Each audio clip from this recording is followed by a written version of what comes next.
قرآن کریم نے ظلم کے کون کون سے نتائج بیان کیے ہیں؟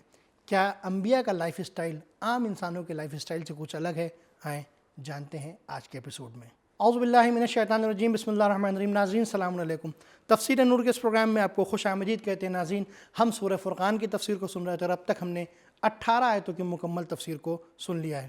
ناظرین، آگے بڑھنے سے پہلے ایک اعلان کہ اگر آپ کو ہمارا یہ ایپیسوڈ پسند آ رہا ہے تو اپنے دوستوں کے ساتھ شیئر کریں اور ویکلی ہونے والے کوئز میں ضرور سے شرکت کریں۔ ناظرین، اب آیت نمبر 19 کی تفسیر کو جاننے کے لیے آئیں اس کی تلاوت اور ترجمے کو سنتے ہیں۔ كتاب أنزلناه إليك مبارك ليدبروا آياته وليتذكر أولو الألباب بسم الله الرحمن الرحيم فقد كذبوكم بما تقولون فما تستطيعون صرفا ولا نصرا ومن يظلم منكم نذقه عذابا كبيرا۔ اے کافروں، اس طرح وہ تمہارے معبود تمہاری ان باتوں کو جھٹلا دیں گے جو تم کرتے ہو، پھر نہ تو تم عذاب کو ٹال سکو گے اور نہ ہی اپنی کوئی مدد کر سکو گے، اور تم میں سے جو ظلم کرے گا ہم اسے بڑے عذاب کا مزہ چکھائیں گے۔ ناظرین، یہ تو تھی آیت نمبر 19 کی تلاوت اور ترجمہ۔ آپ دیکھتے ہیں کہ اس کے اندر نکات کون کون سے پائے جاتے ہیں۔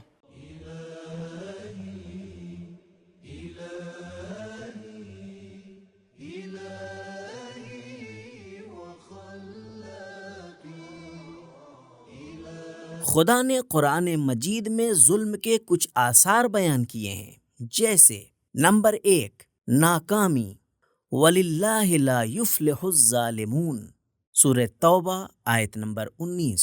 نمبر 2، اللہ کے لطف سے محرومی، الا لعنت اللہ علی الظالمین، سورہ ہود آیت نمبر 18۔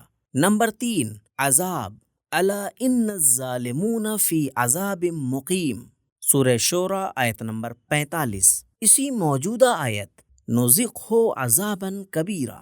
نمبر 4، عذاب کا کوئی بدل نہ ہونا، ولو ان للذین ظلموا ما فی الارض جمیعا ومثلہ معہ لافتدوا بہ، سورہ زمر آیت نمبر 47۔ نمبر 5، کوئی عذر قبول نہیں، لا ينفع الذین ظلموا معذرتہم، معذرت بے فائدہ تو ہے ہی لیکن معذرت کی اجازت بھی نہیں ہے، ولا یؤذن لہم فیعتذرون۔ ناظرین، یہ تو تھی آیت نمبر 19 کے نکات۔ اب دیکھتے ہیں کہ اس کے اندر پیغامات کون کون سے پائے جاتے ہیں۔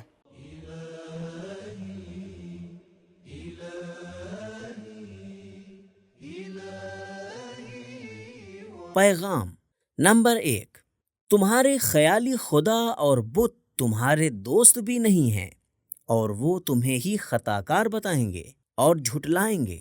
نمبر 2، قیامت میں مشرک کو نہ کوئی حمایت حاصل ہوگی اور نہ ہی وہ اپنی نجات کے لیے کچھ کر سکتا ہے۔ فما تستطیعون صرفا ولا نصرا۔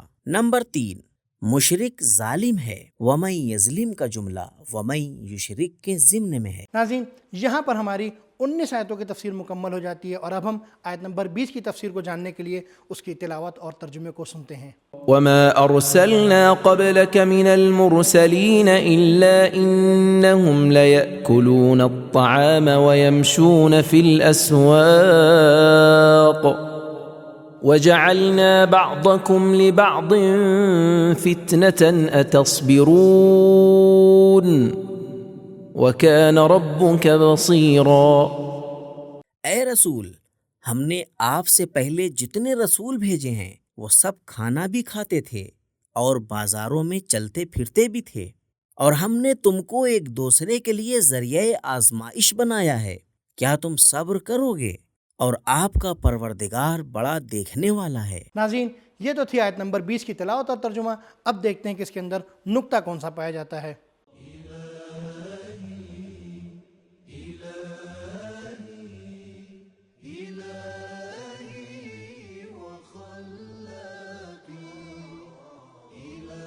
اس سورے کی 7ویں آیت میں پیغمبر اکرم صلی اللہ علیہ وآلہ وسلم کی روزمرہ کی زندگی کے سلسلے میں کفار کی بہانہ بازی کا تذکرہ ہے، اور خدا اس آیت میں فرما رہا ہے کہ سارے انبیاء کھانا کھاتے تھے، لوگوں سے ملتے جلتے تھے اور بازاروں میں بھی جایا کرتے تھے۔ ناظرین، یہ تو تھا اس آیت کا نقطہ۔ اب دیکھتے ہیں کہ اس کے اندر پیغامات کون کون سے پائے جاتے ہیں۔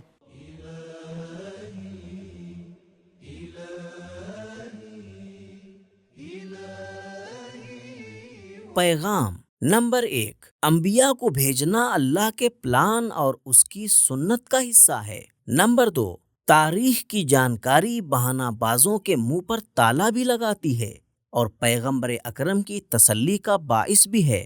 نمبر 3، تمام انبیاء عام لوگوں کی طرح زندگی گزارتے تھے۔ نمبر 4، لوگوں کی تربیت کرنے والے کو چاہیے کہ وہ ان کے ساتھ میل جول رکھے۔ نمبر 5، انبیاء کی سادہ زندگی لوگوں کے امتحان کا ذریعہ ہے۔ یمشون فی الاسواق وجعلنا بعضکم لبعض فتنہ۔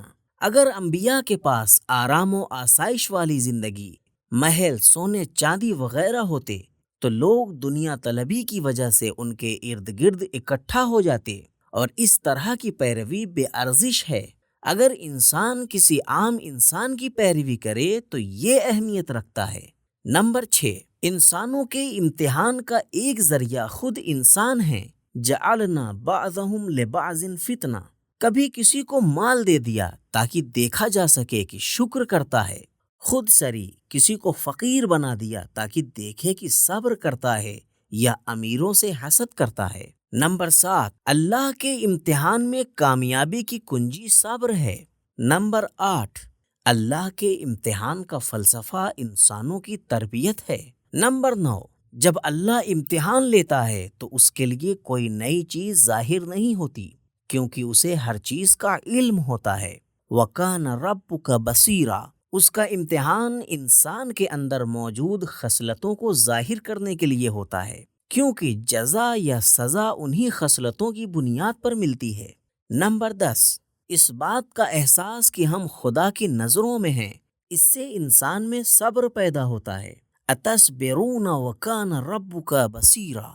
ناظرین، آیت نمبر 20 کی مکمل تفسیر جاننے کے بعد آیت نمبر 21 کی تفسیر کو جاننے کے لیے پہلے اس کی تلاوت اور ترجمے کو سنتے ہیں۔ وقال الذين لا يرجون لقاءنا لولا أنزل علينا الملائكة أو نرى ربنا لقد استكبروا في أنفسهم وعتوا عتوا كبيرا۔ اور جو لوگ ہم سے ملاقات کرنا نہیں چاہتے وہ کہتے ہیں کہ ہمارے اوپر فرشتے کیوں نہیں اتارے گئے، یا ہم اپنے پروردگار کو ہی دیکھ لیتے۔ انہوں نے اپنے دلوں میں اپنے کو بہت بڑا سمجھا اور سرکشی میں حد سے گزر گئے ہیں۔ ناظرین، یہ تو تھی آیت نمبر 21 کی تلاوت اور ترجمہ۔ اب دیکھتے ہیں کہ اس کے اندر نقطہ کون سا پایا جاتا ہے۔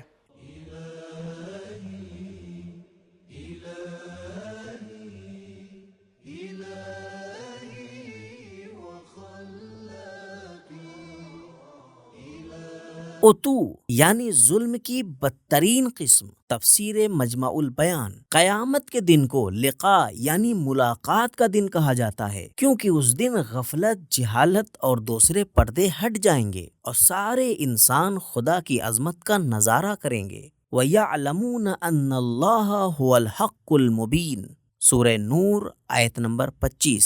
ناظرین، یہ تو تھا آیت نمبر 21 کا نقطہ۔ اب دیکھتے ہیں کہ اس کے اندر پیغامات کون کون سے پائے جاتے ہیں۔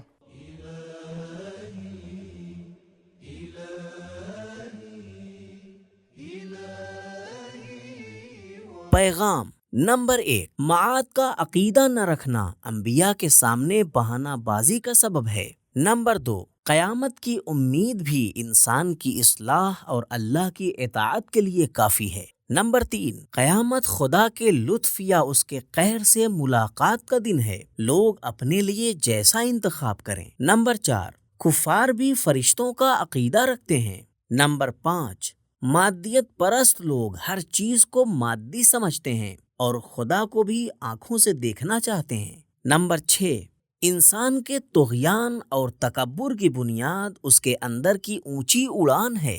نمبر 7، گناہ اور ظلم کے درجے ہیں۔ تو ناظرین، معلوم ہوا کہ آخرت میں ظلم کا نتیجہ ناکامی اور پروردگار عالم کے لطف اور کرم سے محرومی ہے، اور پروردگار عالم نے اپنے انبیاء کے لیے کوئی بھی خاص اسٹیٹس نہیں رکھا ہے، ان کا ویسے ہی اسٹیٹس ہے جیسے ہمارا اور آپ کا ہے۔ بس ایک نمایاں سا فرق جو ہمارے اور ان کے درمیان ہے وہ یہ کہ وہ معصوم ہیں اور ہم غیر معصوم ہیں۔ ناظرین، آج کا ہمارا یہ ایپیسوڈ یہیں پر ختم ہوتا ہے، انشاءاللہ پھر ملیں گے، تب تک کے لیے شکریہ، خدا حافظ۔ سبیل قرآن، قرآنی سماج کی پہچان۔